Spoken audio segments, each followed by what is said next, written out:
कैसे हैं आप लोग।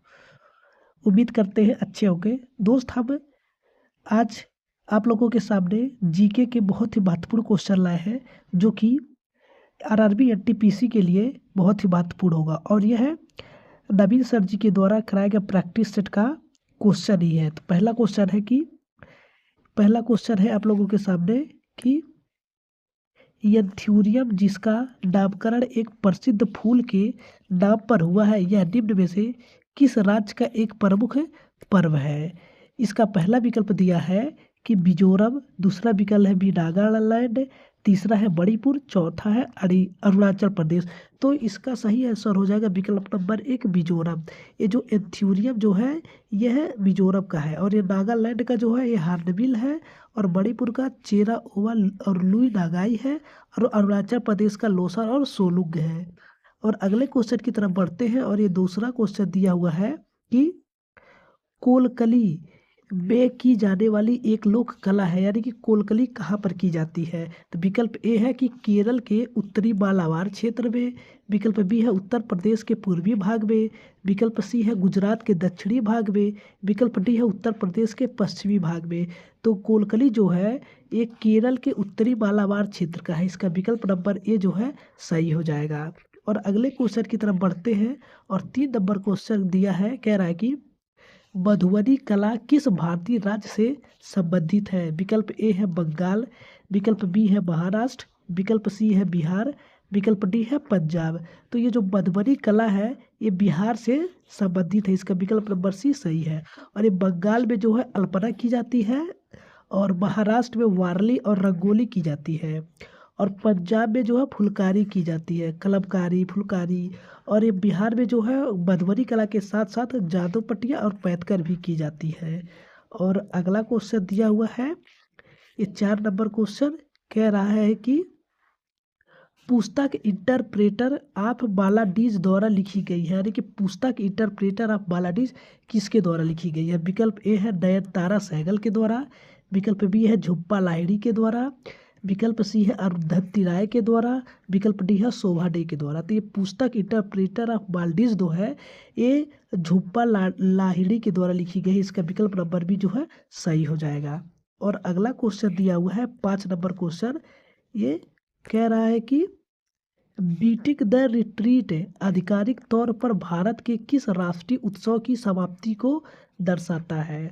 विकल्प नंबर ए है गांधी जयंती, विकल्प बी है संविधान दिवस, विकल्प सी है स्वतंत्रता दिवस, और विकल्प डी है गणतंत्र दिवस।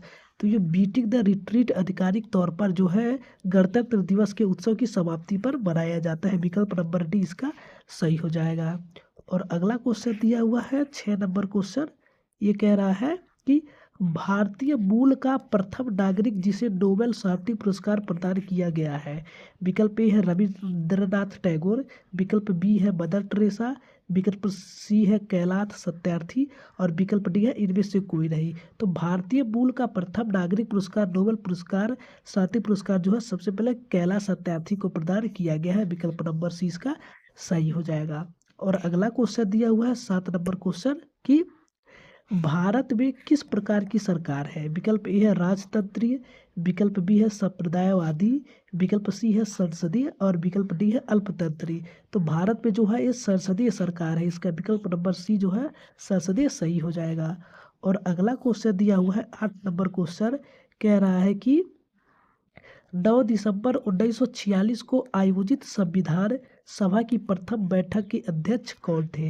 विकल्प ए है डॉक्टर सच्चिदानंद सिन्हा, विकल्प बी है जवाहरलाल नेहरू, विकल्प सी है मानवेंद्र नाथ राय, और विकल्प डी है डॉक्टर राजेंद्र प्रसाद।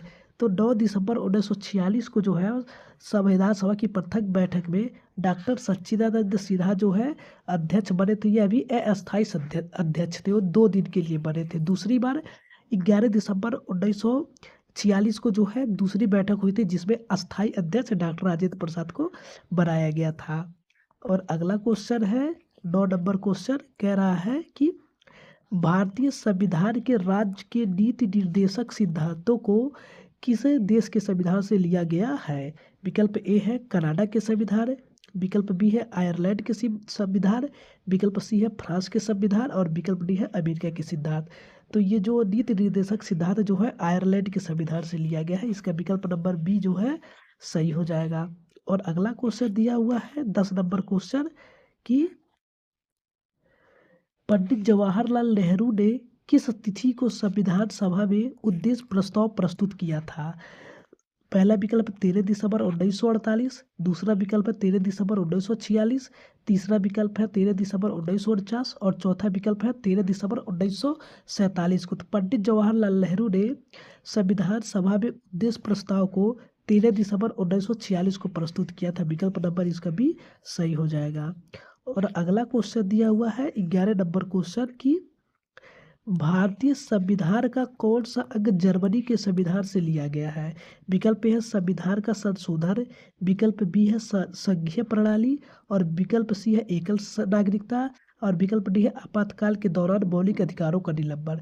जो है जर्मनी के संविधान से आपातकाल के दौरान मौलिक अधिकारों का संबंध लिया गया है, निलंबन लिया गया। विकल्प नंबर डी इसका सही हो जाएगा। इस संविधान का संशोधन जो है साउथ अफ्रीका के संविधान से लिया गया है और एकल नागरिकता का संविधान जो है ये ब्रिटेन के संविधान से लिया गया है। और अगला क्वेश्चन है 12 नंबर क्वेश्चन की पुस्तक तहकीक मालिल हिंद किसने लिखी है? विकल्प ए है बेगस्थरीज, विकल्प बी है अल मसूदी, विकल्प सी है इब्न बतूता, विकल्प डी है अल बरूनी। तो पुस्तक तहकीक मालिल हिंद जो है ये अल बरूनी ने लिखी है। इसका विकल्प नंबर डी सही हो जाएगा। और ये जो बेगस्थरीज पुस्तक है, बेगस्थरीज ने इंडिका पुस्तक लिखी है और इब्न बतूता ने रेहला पुस्तक लिखी है। और अगला क्वेश्चन दिया हुआ है 13 नंबर क्वेश्चन की अल बरूनी ने अपनी पुस्तक किताब उल हिंद बिन बकाला किस भाषा में लिखी है? विकल्प ए है संस्कृत, विकल्प बी है अरबी, विकल्प सी है फारसी और विकल्प डी है हिंदी। तो इन्होंने फारसी भाषा में लिखी है। इसका विकल्प नंबर सी जो है सही हो जाएगा। और अगला क्वेश्चन है 14 नंबर की आकाश गंगा की निकटतम स्पाइरल गैलेक्सी कौन है? इवार्फ गैलेक्सी, विकल्प बी दिया सनफ्लावर गैलेक्सी, विकल्प सी दिया है एंड्रोमेडा गैलेक्सी और विकल्प डी दिया है पिनव्हील गैलेक्सी। तो आकाशगंगा की निकटतम स्पाइरल गैलेक्सी जो है एंड्रोमेडा गैलेक्सी है। इसका विकल्प नंबर सी सही हो जाएगा। दोस्तों अगर आप लोगों को इस क्लास का PDF अगर प्राप्त करना होगा तो इसका लिंक हम जो है डिस्क्रिप्शन बॉक्स में टेलीग्राम लिंक दे देंगे। और अगर आप लोगों को वीडियो अच्छा लगा हुआ है तो आप लोग वीडियो को लाइक कीजिएगा और चैनल को सब्सक्राइब कर दीजिएगा ताकि आप लोगों को नोटिफिकेशन मिलता रहे। दोस्त मिलते हैं अगले वीडियो में। धन्यवाद।